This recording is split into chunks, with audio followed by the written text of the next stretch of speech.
Ouais. Alors, je vais vous parler de la franc-maçonnerie, parce que la franc-maçonnerie, c'est un sujet qui passionne plein de cinglés complotistes.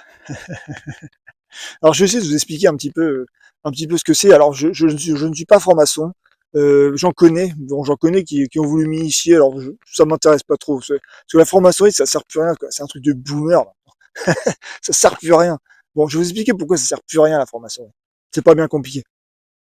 Bon, parce qu'il y a beaucoup de fantasmes, de complotisme autour de ça. On dit que c'est sataniste. Bon, alors c'est un truc dont j'ai déjà parlé, mais je vais en parler un petit peu plus parce que voilà, c'est un sujet qui est intéressant parce que si ça permet d'éclairer un petit peu des gens pour leur faire comprendre que voilà, mais c'est que dalle, quoi, c'est une blague.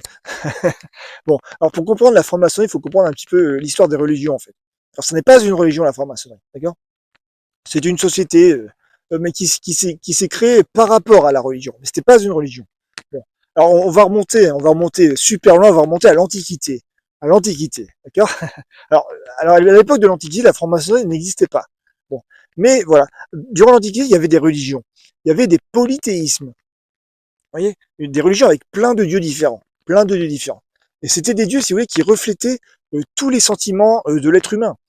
Vous voyez, ce n'étaient pas des dieux parfaits. C'est des dieux qui pouvaient avoir des sentiments tout à fait bas. Oui, la jalousie, la colère, la cruauté. Vous voyez, c'était des dieux qui étaient extrêmement variés dans leur manière de se comporter. C'était pas des dieux parfaits. Alors, c'est des dieux qui étaient surpuissants, qui avaient autorité sur les hommes. Bon, et si vous voulez, ça reflétait l'autorité des sentiments, des sentiments que les hommes ne pouvaient pas contrôler. Vous voyez, bon, c'était ça les polythéismes de l'Antiquité. Bon. Ensuite sont arrivés les monothéismes. Bon, là, c'était autre chose.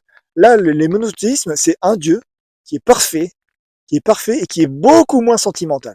Beaucoup moins sentimental. C'est-à-dire que les polythéismes ont éteint, ont éteint la variété sentimentale des sociétés sur lesquelles ils se sont établis. Vous voyez, et notamment chez nous, bon, il y a le christianisme, où vraiment le christianisme a étouffé vraiment la vie sentimentale en Europe.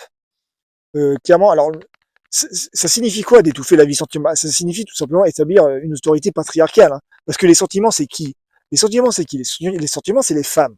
C'est les femmes. Les femmes sont capables d'éprouver des sentiments extrêmement larges, extrêmement variés, extrêmement nuancés, bien plus que les hommes. Bien plus que les hommes. Les hommes sont des cons. Les hommes sont incapables d'avoir des sentiments variés. Les hommes ont tous les mêmes sentiments à la con. Voilà. Les sentiments d'un homme, ça n'a aucune valeur. Par contre, les sentiments d'une dame, là, c'est magnifique. C'est magnifique, c'est extrêmement varié. C'est nuancé, voilà, c'est jamais la même chose. Oui. Bon, et il se trouve, voilà, les monothéismes ont éteint la variété sentimentale en Europe notamment. En Europe, et ça donne des sociétés qui sont très patriarcales, où les femmes sont priées de s'éteindre. Vous voyez, bon, notamment à travers l'autorité de l'Église. Voilà, durant le Moyen Âge, bon, les curés parcouraient les campagnes pour faire attendre. C'était des polices des mœurs en fait, bon, pour dire aux gens de bien se tenir, de ne pas avoir des sentiments trop hauts. Vous voyez, c'était ça, hein, c'est ça. Bon, ensuite, ensuite est arrivé le protestantisme. Alors c'est là que ça devient intéressant parce que c'est le protestantisme qui a fondé la franc-maçonnerie. Le protestantisme, c'est quoi? Le protestantisme, c'est une religion qui a protesté contre l'autorité de l'Église, l'autorité du pape, vous voyez, l'autorité des curés. Donc le protestantisme, ça va provoquer une légère variété, augmentation de la variété sentimentale. Vous voyez, les protestants ont un petit peu plus de sentiments que les catholiques. D'ailleurs, on le voit durant leur messe où c'est beaucoup plus animé. Alors, je ne suis pas protestant, je ne suis pas du tout religieux. Bon, voilà, mais c'est voilà, le protestantisme apporte une légère, une légère plus grande variété de sentiments par rapport au catholicisme. Vous voyez, notamment au niveau des femmes. Alors ça reste une religion qui est très patriarcale, mais voilà, et ça permettait, si vous voulez, chez les protestants, il y avait une liberté les protestants recherchaient une liberté d'expression plus large que le catholicisme. Et c'est pour ça qu'ils ont fondé la franc-maçonnerie, parce que les protestants étaient persécutés, et ils ont fondé voilà, des sociétés secrètes pour pouvoir discuter voilà, des problèmes de société notamment. Et ensuite, ensuite sont arrivés les juifs.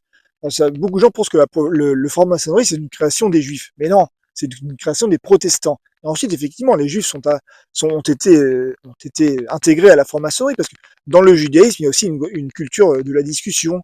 Il n'y a pas vraiment d'autorité en fait dans le judaïsme. En fait. Le rabbin, c'est pas vraiment une autorité en fait. Le rabbin, c'est un conseiller. Les juifs, quand ils vont voir le rabbin, c'est pour avoir des conseils, mais ça ne fait pas autorité. Ouais. L'expression favorite d'un rabbin quand tu lui poses une question, c'est ouais, c'est ça. Hein. Donc, donc voilà, donc il y a une culture de la discussion dans le judaïsme qui, qui fait que les juifs se sont aussi intégrés à la franc-maçonnerie. Bon. Et dans la franc-maçonnerie, si vous voulez, la parole est libre. La parole est libre. Quand vous êtes franc-maçon dans une loge, votre parole, vous pouvez dire ce que vous voulez. Vous pouvez dire ce que vous voulez. Vous pouvez dire une idée que personne n'a jamais eue, vous voyez, qui pourrait ensuite, voilà, se propager au sein de la société pour faire avancer la société. Vous voyez. Au départ, c'est ça la franc-maçonnerie. Au départ, c'est ça la franc-maçonnerie. Et notamment, voilà, la franc-maçonnerie a permis de faire émerger de nouvelles idées qui ont fait avancer la société, notamment l'avortement, notamment le mariage homosexuel. Oui, ça part de la franc-maçonnerie. Hein. Et ensuite, ça se propage au sein de la société pour essayer de mieux accepter. Parce que ce genre d'idée, si vous arrivez dans une société très conservatrice, bon, vous risquez d'être persécuté si vous en discutez, vous voyez, pour faire évoluer la société. Vous voyez. Donc, alors pourquoi aujourd'hui la franc-maçonnerie, ça ne sert plus à rien? C'est un truc de boomer. Maintenant, les loges, c'est rempli de vieux. Ça sert plus. En plus, ils ont plus d'idées. Et ça ne raconte plus rien. C'est naze. Comment ça se fait? Bah, tout simplement parce que aujourd'hui, la franc-maçonnerie, c'est quoi? C'est quoi l'endroit où on peut dire ce qu'on veut? C'est quoi?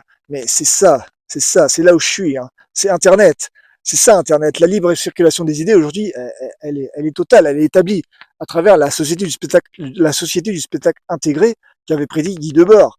Et nous sommes aujourd'hui dans une société du spectacle intégré où tout le monde peut participer, tout le monde peut émettre une idée, l'idée qu'il veut. Vous voyez. Donc il n'y a plus besoin de franc-maçonnerie. Aujourd'hui, quand on veut faire émerger une idée, il suffit de faire ça. J'arrive et puis je dis, tiens, j'aimerais qu'on abolisse la prison pour les femmes. Et puis voilà, terminé. Donc il faut que je fasse l'avocat. Donc parce que c'est absurde de mettre les femmes en prison, parce qu'elles symbolisent la liberté, parce qu'elles ne savent pas vraiment ce que c'est que la liberté. On leur enlève quelque chose qu'elles ne connaissent pas finalement. Bon, vous voyez, bon. Voilà. Alors le problème d'Internet, bon, c'est que c'est un marché. C'est un marché très capitaliste qui repose voilà sur la capacité d'intention. Donc c'est une limite d'Internet. C'est-à-dire que voilà, faut avoir une puissance d'impact que je n'ai pas. Donc j'ai beau arriver avec mes belles idées, de belles idées idéalistes, ça va pas très loin. Bon, c'est pas grave. C'est pas grave, suffit d'être patient, suffit de propager la bonne nouvelle. Voilà. Un jour, on abolira la prison pour les femmes. Un jour, parce qu'elles n'ont rien à faire en prison, c'est absurde.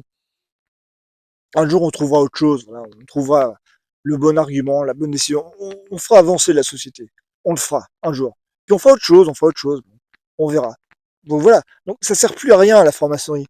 D'accord, vous êtes tous des francs-maçons. Hein. Quand vous participez à la société du spectacle intégré, lorsque vous écrivez un message sur Twitter, sur YouTube, n'importe où, sur n'importe quel réseau social, mais vous êtes des francs-maçons. Hein.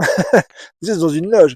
Alors après, bon voilà, on voit la limite, voilà, de la massification, de la liberté d'expression, c'est-à-dire que Internet est un capharnaüm incompréhensible. Bon, c'est vrai que c'est un média qui est devenu euh, dangereux, dangereux. Voilà, c'est un média qui aujourd'hui est utilisé dans la guerre informationnelle. Donc c'est un média qui est dangereux. Faut faire attention, faut prendre des pincettes sur ce qu'on entend sur Internet. Bon voilà. Et par rapport je trouve que depuis quelques années, la télé est redevenue un média de bien meilleure qualité que Internet. C'est-à-dire, on se fait traiter de golem quand on écoute ce qui se dit à la télé, mais il faut voir ce qui se passe sur Internet. Hein. C'est-à-dire que, certes, la télé, c'est un média qui est fait pour exploiter votre temps de cerveau disponible, certes, mais Internet, c'est la même chose, mais en 1000 fois pire. Hein. C'est-à-dire, le but d'Internet, c'est d'optimiser votre temps de cerveau disponible. Hein. C'est ça le but d'Internet. Hein. C'est 1000 fois pire. Hein. C'est-à-dire qu'Internet, c'est un petit peu calmé. Au début, Internet, c'était un média qui servait à critiquer les autres médias, et notamment la télé. Aujourd'hui, ça s'est calmé Internet, parce que c'est devenu la télé puissance 1000. Hein. C'est une optimisation de l'attention, mais, mais au millième de seconde. Hein. Au millième de seconde, la plupart des vidéos que vous voyez sur YouTube sont des vidéos qui sont fascisantes, qui utilisent des artifices de montage, d'images, qui sont fascisantes, et y compris les vidéos de gens de gauche. Hein. De gens de gauche, c'est-à-dire que vraiment, il y a une espèce de critique de l'image à faire qui n'est pas faite.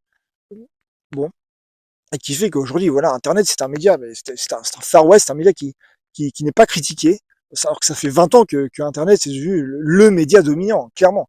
C'est un média qui n'est pas assez critiqué, Internet. C'est un média qui est dangereux, qui pose beaucoup de problèmes, Voilà, ça fait 20 ans qu'on est tous dépendants à Internet et on n'a toujours pas de recul, quoi. Ça a changé la société, Internet, hein. Ça a changé la façon dont on pense, dont on s'exprime, dont on parle. Voilà, ça a changé beaucoup de choses, Internet. Ça a considérablement accéléré la société informationnelle, hein. Et notamment là, notre manière de réagir, de réfléchir, et même de voter. Ça change beaucoup de choses, Internet. Il est possible qu'Internet mette fin à la social-démocratie, hein. La télé était le média de la social-démocratie. Maintenant qu'Internet devient un média dominant, le média dominant, bon, il est fort probable que la social-démocratie ne tienne pas, hein. D'ailleurs, c'est déjà en train de sauter, hein. Alors ça, c'est pas que à cause d'Internet, mais Internet pour moi est une raison, hein, une raison majeure qui fait que la social-démocratie aujourd'hui est grandement fragilisée. Donc, et il n'y a pas de critique d'Internet. Enfin, en tout cas, il y en a très peu, hein. Il y en a très peu dans la manière dont voilà, dont les écrans sont optimisés pour capter votre attention, pour manipuler, tout un tas d'artifices. Bon, la critique n'est pas faite. Bon, alors je ne sais pas comment faire cette critique. Donc, on verra, on verra.